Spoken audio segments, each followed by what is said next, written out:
So today I'm joined with HarpsFitness PT. Benji, I'm going to hand it over to you to introduce yourself and what it is that you do. Okay, well, hello everybody. My name is Harpreet. I am a PT, let's say by evening as my passion, and I work in the corporate world still during the day. I am 42 years old. I have a 7-year-old son, and I first got into training, fitness, and strength training specifically. So I thoroughly and I'm a thorough advocate of weightlifting, especially women using it and incorporating it in their lives, because the benefits of it are just so many, which I'll go into later on. But I actually got into this quite a few years ago because of my own health journey. I was very overweight, very unhealthy throughout my 20s.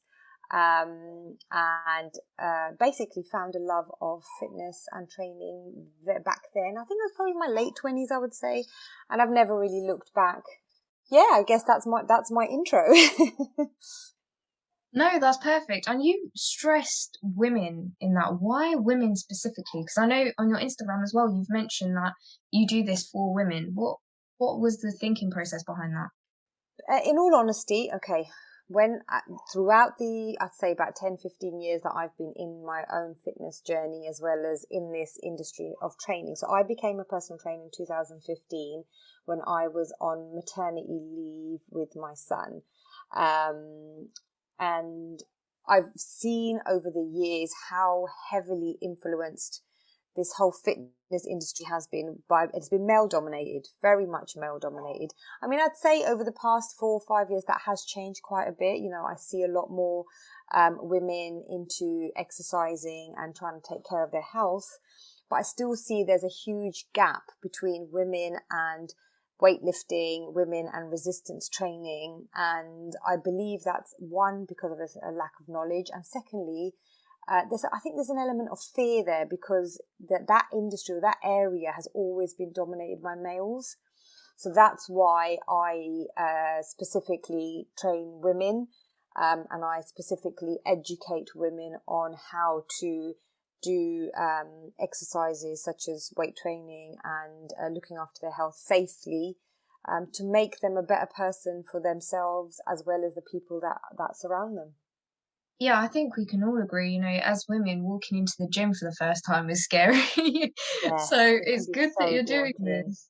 Yeah, yeah. To be honest, I was the same. You know, when I started in my whole exercising. I mean, I started with Weight Watchers years ago, and when I finally started seeing a bit of change, that's when I started incorporating exercising. I got myself a PT who I'm actually still very good friends with, um, and she taught me a lot.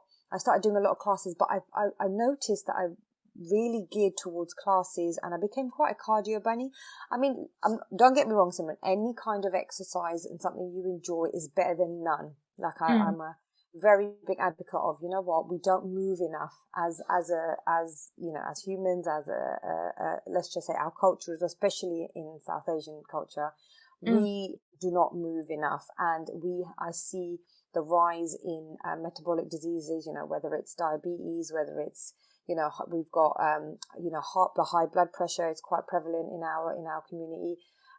So I think this is something that is so important, that any form of exercise at the moment is good, but for long term, for longevity, for your body, for your health to be stronger, to be more supple, to be more, your joints, your bones, everything, I really firmly emphasize lifting weights and starting getting used to a bit of resistance training, because it just does you so good as the older you get. And plus, for me, you know, I'm aging, I'm 42, I'm getting older, but I would say I am more fitter and stronger now than I was when I was in uni, in my uni days, and I'd say that is because of my resistance training over the years.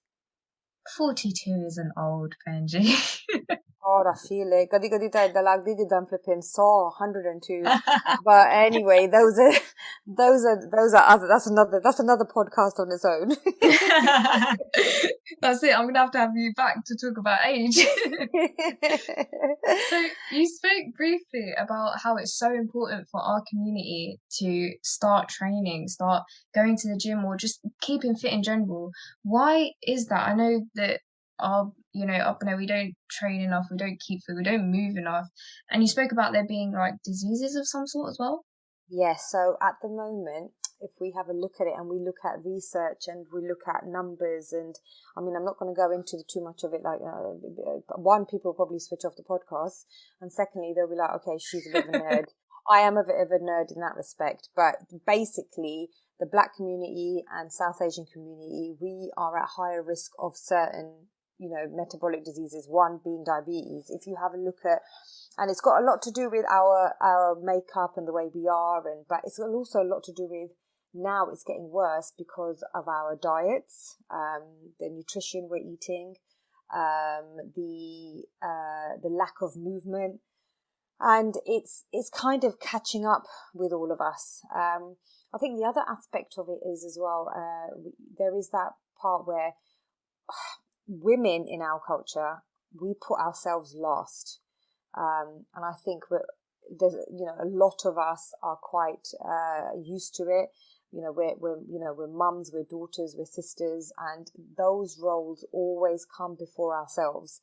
And in that, I think we've lost that part of us that needs to be strong and fit to be able to continue fulfilling these roles that we have. And also try and keep these diseases or illnesses at bay. I think not only us as a community, but I think generally now the population, especially since COVID, it is very hard. I'm not going to say it's easy. It's definitely a fight with your mind on trying to get into a routine, especially with lockdown. People just you couldn't do things. And we all got a little bit lazy. I mean, I got lazy. It gets to a point where you kind of fall out of your routine. But we have to try and get back into some sort of routine, some sort of movement, because otherwise we will see, I think we're going to continue to see rises in certain, especially like, for example, problems such as backache pain. Lower backache is probably, I think, one that really high up there in common injuries and ailments in people. And in all honesty, unless you've actually been diagnosed by a doctor, with a certain physical illness or something's actually wrong with you, most of it is due to lack of movement. Most of it is due to not having strength in certain parts of your muscle, like your glutes, which is your muscles in your backside area, and that's about as nicely as I can put it. And it can, there's certain things that people don't understand, that we are one unit. We are, our body is all linked. So things such as weak areas and muscles in our body, such as our glutes, can affect lower back pain. The way we sit, our posture, the fact that we sit down a lot and we don't move a lot, it all adds up and it's all linked. You had me straightening my back there. I'm thinking my posture's crap now. I'm sat here hunched over. You know how many people do that? Do you? I can't even tell you. Every time I mention posture, even if I'm talking to someone else, as soon as you say posture, you see everybody just, sitting up straight. And thinking, hold on a second, you're right. Yeah. And obviously, like, that links so well into, like, the difficulties with keeping fit. Like, even something silly as that, like, I just sit really bad. Like, even at work, I don't keep an eye on how I'm sitting down, let alone walking around the office when I need a bit of a walk around. Like, there's so many difficulties with staying fit, and I think it increases being brown as well. Yes. It's very true. It's not easy, especially if you have demanding jobs. Especially if you have a family and you have multiple roles that you have to fulfill.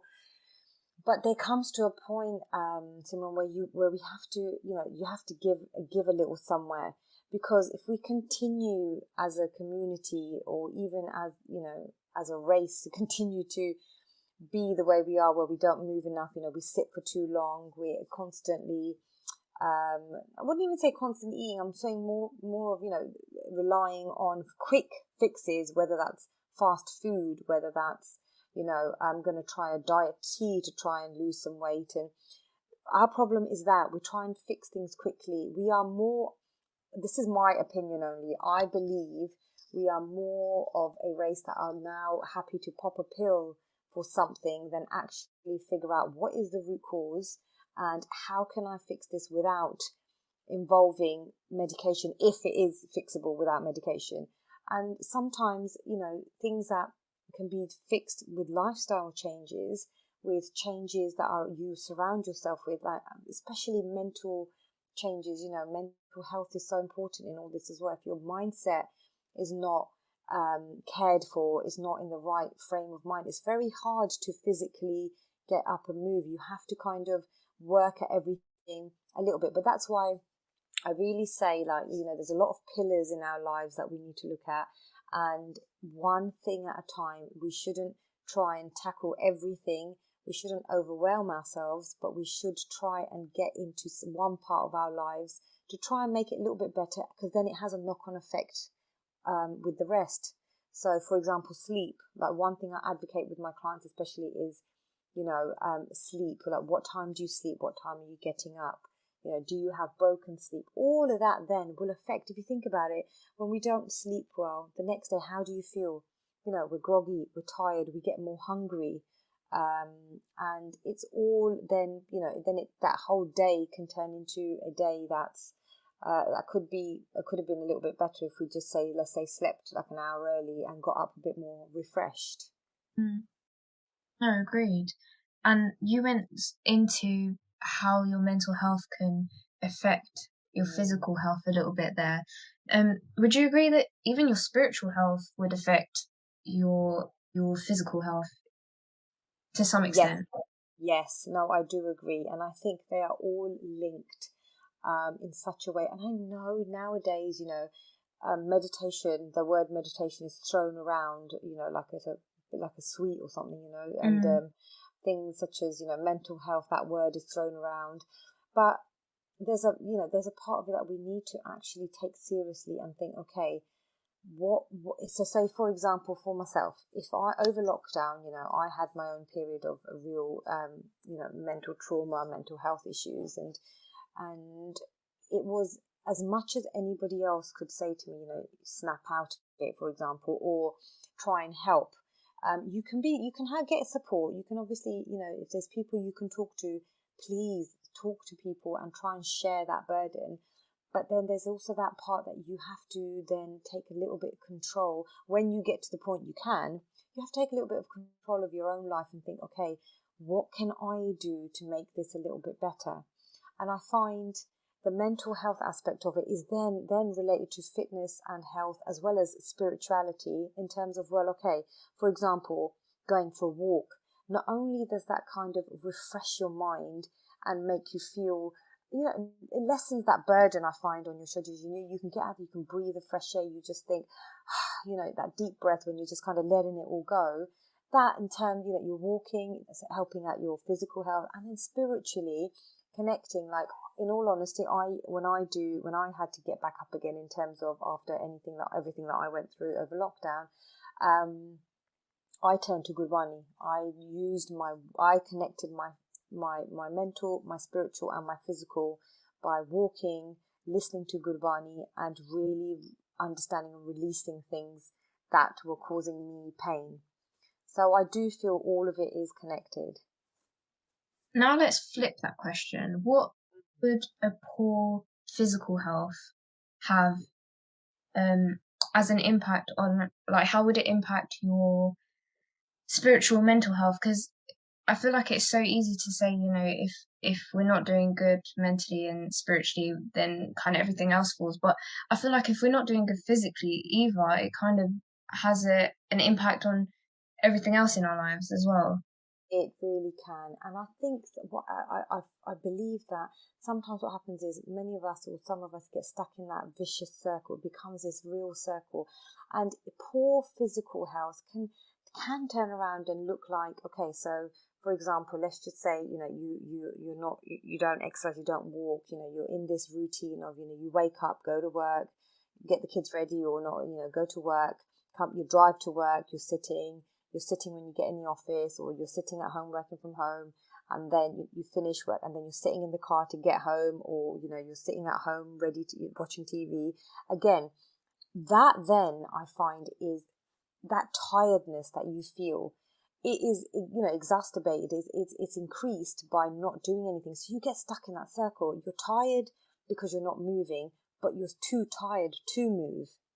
So I find poor health can come out that way, and also poor health can also come out in such things as, the way your body is. Sometimes it can come out in illnesses. It can come out, like, for example, if you're feeling very like stress. Oh God, that's another topic we can start another podcast on. But stress plays havoc on your body in so many ways, and that's just, not just mentally but physically as well. And I think everything, everything is linked in our body. Every single aspect of it is linked. But I think where people get stuck and scared as well, and worried or confused, is where do I start? How do I get out of this rut? How do I even begin to make myself feel better? And it is hard because the internet, social media is bombarded and packed with so much information. A lot of it can be conflicting. There's a lot of easy fixes, try this diet or try this tea, or try, all sorts of stuff. And it's hard for just any, just a normal person, everyday person who's not really into any of this or doesn't understand it, to get confused. Yeah, no, agreed. And I think you also mentioned before that Gurbani really helped you try to get back into fitness. And it actually links really well, because my next question to you was like, has Sikhi had any impact on your fitness journey, on what you do now, on your I assume this is like a side job, because I feel like you do other things as well, but has this pushed you and empowered you to do what you're doing now? It's funny you say that. It's funny you say that, Simon, because I was talking to my husband about it the other day, and he really noticed that I know a little bit more about Sikhi. I know I get really passionate when I start talking about certain things, or like we look into, like, in all honesty here, okay, so I've grown up in a Sikh family, okay, and my mum and dad always spoke to us in Punjabi, and I learnt Punjabi through my family, through my parents. I don't know how to read or write it. Something I kick myself every day, because I used to go to classes, but my mum said that I talk too much, so they told me that maybe you either get her to stop talking so much, or so I was like, that sounds a bit familiar. But yeah, I know, gosh, I was a bit of a chat box.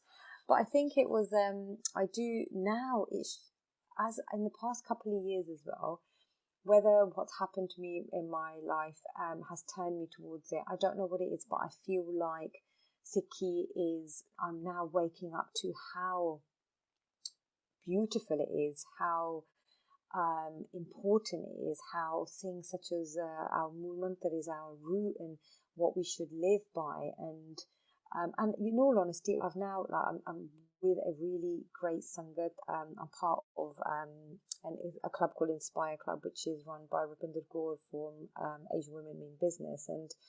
And they came at a right time when I was going through quite sad, I was a bit lost in life. So that, along with surrounding and having the desire to learn about our culture, has really helped me connect back to my training. How that happened is that these ladies really had a lot of faith in me. I'd lost a lot of confidence with teaching and training people, and that was just because of the things that happened in my life, in my personal life. And they, I started offering them free classes. I did it for like a month. I did a class, and they loved it. They encouraged me. They were like, "Oh my God, you're so good. You know so much." And it kind of brought back that a little bit of that confidence that I was lacking. And yeah, in all honesty, I've not really looked back since. I do this on the side, yes, and I've noticed that I'm really taking more interest in Sikh warriors, and such as Waheguru, and how she was so strong, and just her strength, and the way she was, just I'm in awe of it. So yeah, I think my Sikhi journey is just starting. I feel like I'm just scratching the surface, but I'm really excited about it because I learned so much, and especially from other people, and going to certain events, and it's changing my life, and it's definitely changing the way I think my fitness stuff is going as well, because I feel like the strength and the history we come from really makes me mentally stronger to realize that, you know what, I can get through a lot in life if I just trust and look at how we've been over the years, and how our culture and religion has evolved. I love that so much because it's always so refreshing to hear anyone talk about how Sikhi has like pulled them out of a dark time or like pushed them through it, and like it's just so nice to hear that there are certain elements of Sikhi that have inspired you as well, because to a lot of people Sikhi is very black and white, but Yeah. it's not. There's so many different things that are in Sikhi that people don't explore and people haven't read about, or just are not aware of, because the information is, I wouldn't say hard to find, but I feel like we don't talk about certain elements of Sikhi. So there's always the kind of do's and don'ts and nothing in between. But as you said, there's so many, even talking about my Balgoji and all of these warriors and all of this that inspired you. It's so nice and refreshing to hear that. So thank you for sharing that. And it leads me on to asking, how can other people use Sikhi to inspire them to start getting healthy and be in shape? Well, I think we can all look at what our culture stands for. I think we can look at the fact that we have, we've fought through so much, still are fighting today, especially a lot of oppression. Our voices are being are being suppressed, and God, and you think it's 2022 and this is still going on. Trying to find yourself and figure out, because this is one thing I do want to say, I firmly believe it is never too late to learn about your religion, and wherever religion you are. I don't think it's ever too late. I don't think we should look at society or other people, and they might think, oh, what are you doing here? You don't know anything, or don't belong here. And the reason why I say that is that sometimes when people look at you, if you're not, let's just say,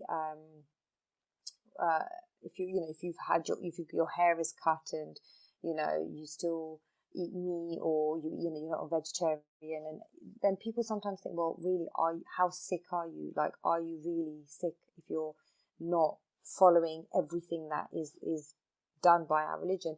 And I completely understand that, but I also think there's so many of us out there that want to learn more, but one, are scared because they're going to get judged, and secondly, they kind of don't know where to start and where they fit in, because they're not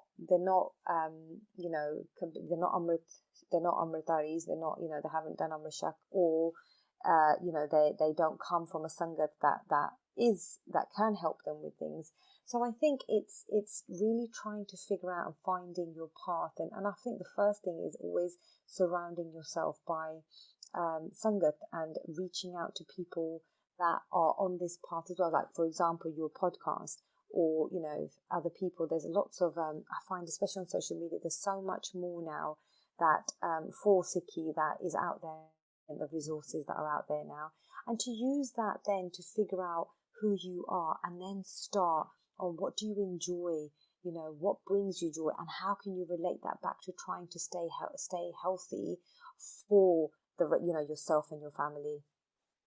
Yeah, no, completely agreed. And I could go into a whole nother podcast with you, Benji, about the whole religious and how religious are you debate, because that is one conversation that annoys me so much. And I really strongly dislike that people in our own GOM think that your religiousness, and I say that I lightly know what you because mean. I don't Yeah, like the word, I don't like to define how religious someone is. I think calling someone religious or not religious is really weird, but yeah. I don't like that we look at by the way that someone looks or by the way that they eat, decide how religious someone is. It doesn't really make sense to me. I, for one, don't eat meat. I don't eat eggs, but that doesn't mean that someone that does eat meat knows more about Sikhi than I do, or doesn't know more. You can't define how Sikhi someone is through what they do and what they don't do, is my point. And I think that um it really does scare people away from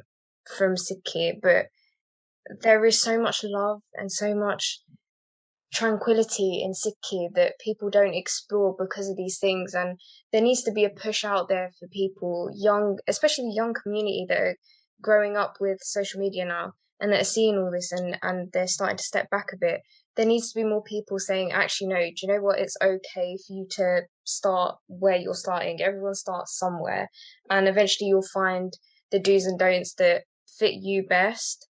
And your religious journey is between yourself and Waheguru, and I think that is so important to stress. And you also mentioned eating meat and a little bit about that in there. This question is mainly for myself, but I'm a vegetarian and I don't eat eggs. So how can I keep a diet as a Sikh, uh, so that I am still keeping fit and healthy? You know what? It's such a wide topic. This is another one. Nutrition is another one we can do a whole podcast on. I feel like we need one like separate, like a series of 10 here. Do you know what? We might have to. Yeah. So you know what, it's very hard in today's, and I'm not disputing the fact that people just don't have as much time as they used to, and everything is rushed. Meals are rushed, everything, let's quickly, and we don't have time to cook. But trying to go back to the basics, trying to eat more home cooked, basic foods is one of the ways to start and one of the ways to go. Processed food is, let's just say, we all eat it. Who doesn't? I eat flipping fish fingers or whatever whenever I feel like, when I'm tired.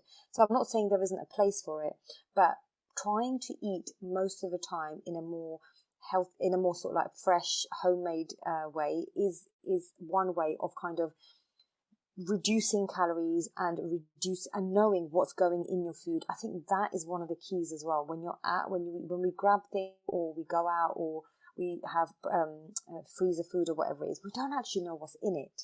So, and for vegetarians, or if anyone's vegan, going back to the basics of, things such as lentils, pulses, nuts and fruit, veg, things such as, like our dala, our sabjiyan, roti, all of that. We can have all of that. It's not like we can't. We just need to know how to portion control things. Mm-hmm. And we need to try not to add things to try and make it taste good. But in the end, we kind of pahabad it and kill the goodness by adding too much to it. So there are many ways. One of the things that I do with my clients, because I have quite a couple of them that are vegetarian and some are vegan, is and for women especially, we don't get enough protein in our diet. Now, protein is really important for all of us, so not just men. That I know everyone thinks that it's protein shakes are only for guys, but no, because it can one. Obviously, I am an advocate of fresh food and try and get protein from your food, but sometimes when you are on the go, and especially like you, if you're a university student or whatever it is, protein shakes that are vegan, you can get vegan ones as well, help get that little bit of extra protein in without having to worry about cooking or worrying about too many calories. And you'll get, if you add for example, you can add chuck in some spinach, some fruit, bit, water or whatever milk you want, and it's kind of like a meal on the go. So there are lots of options, but it's actually trying to plan and do a bit of research. That is usually the time consuming part that people struggle with, is the planning. Brilliant. And the last question that I have for you is, how can people listening to this or anyone start their fitness journey? Where do they start? Because I think that's the hardest thing. What, like, one day you wake up and you decide you want to go to the gym. Okay, but how? Like, where can people start with their fitness journey? You know what? In all honesty, Simran, I think the first thing before you even think about going to the gym or anything is sit down and really think about why. Why do you want to do this? Make a list, write down some goals, and think, and not just write, okay, I want to lose weight, but why? Why do you want to lose weight? Is losing weight going to make you feel good? Is losing weight going to give you more energy? Is losing weight going to make you a bit more confident because you feel like your clothes are going to get fit better? Why? Actually really write it down, like journal it. Journaling I really am an advocate of it, just because when you struggle to talk, when you are struggling to talk to other people, sometimes talking to yourself, you write down and things come up that you don't even realize are in you, are things that you're struggling with. So writing it down, sometimes things come out and it's just, it's like a light bulb moment. So doing that, first thing is, so to think about your why, then research, what do you like doing? Okay, so let's just say you like doing I don't know, yoga, or you're thinking about yoga, you don't know where to start. Well, figure out, okay, what kind of yoga, because there's different ones, and then look at somewhere locally that maybe does classes, just to kind of get used to it before you start doing it at home. Or start with something little, 15 minutes on YouTube, put a yoga video on and try that. But I think the other thing is just make a plan and don't wait for motivation. Don't wait to be motivated, because motivation does not last. It's trying to get your why, make a plan. I'm going to start with let's just say 2 times a week. I'm going to start walking a little bit more. I'm going to wake up half an hour early and go out for a 20-minute walk, and breaking it down into small chunks. Because I think one of the biggest things we all are guilty of is we think, right, I'm going to do an hour 4 times a week. And when we don't do it, we feel like we failed. And that in itself then gets us back in that cycle of, you know what, I failed, forget it, can't be bothered. And we get stuck in not doing it again. So trying to break it down into small, if you always think I'm going to do 15 minutes, and then the next time, okay, I'm going to do 20 minutes, and holly just increase from there, it's not as overwhelming. And sometimes you find, then you start building a habit, and building that habit, regardless of motivation, you'll continue to do it. So thank you so much for coming on the podcast and talking to us about what has inspired you to do what you do, and why we should take care of our physical health, and why it's so important to do that. I'm going to hand it back to you to let everyone know where they can find you and what sort of service you provide if they do get in touch. But yeah, thank you once again, Benji, and we're going to see more of you, don't worry. Well, you're most welcome. Look, any questions, I'm actually really behind the times on this. I'm only on Instagram at the moment, but I am on email. So Instagram is at HarpsFitnessPT, and my email is info@harpsfitness.co.uk. And yeah, in all honesty, I work with one-to-ones at the moment only. Just drop me a message. Any questions as well, please do not be afraid to ask. I highly encourage, I don't charge for you to answer a question. So if you have any queries and there's nothing or something that you want to pick out a little bit more that I spoke about in this podcast, please do just reach out, and I'll help you where I can.